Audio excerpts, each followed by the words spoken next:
Samantala, isang bagong report ang inilabas ng Statistics Canada kaugnay sa hospitalization rate ng racialized communities sa bansa, kung saan ang mga Pilipino kabilang sa may mga pinakamataas na kaso ng avoidable hospitalization. Ang detalye at mga maaring dahilan sa report ni Kisha Balatbat. Sa bagong pag-aaral ng Statistics Canada, nakita ang malaking pagkakaiba ng avoidable hospitalization rates ng bawat racialized community sa Canada. Sa pag-aaral, pinakamataas ang rate ng Black populations, kasunod nito ang mga South Asian at Pilipino. Sa kabila nito, pinakamababa ang rate ng Chinese community. The avoidable hospitalizations are essentially conditions such as asthma, diabetes, and hypertension, which can be treated by primary health care. Where the appropriate care can prevent admission in the hospital. So the avoidable hospitalizations are a measure to access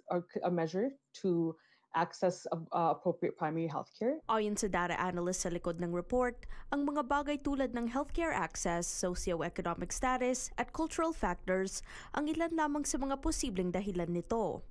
Nakita rin ng pag-aaral na mas mataas ang avoidable hospitalization rates ng mga lalaki kumpara sa mga babae sa lahat ng mga grupo.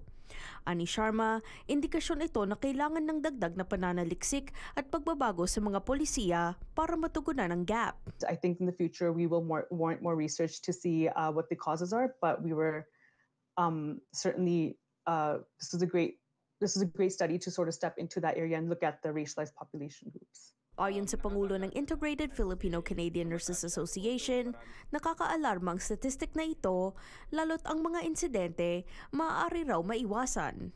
Aniya, ang pagsabay sa wika at kultura ng Canada ang ilan lamang sa mga balakid para sa mga bagong dating na Pilipino at posibleng dahilan sa mataas na bilang ng mga naoospital. Para sa mga bagong imigrante at mga Pilipino, ang hadlang sa wika at kultura ay maaaring magdulot ng maling pagkakaunawa sa mga tagubilin ng doktor o yung mga advice sa kanila ng mga manggagamot.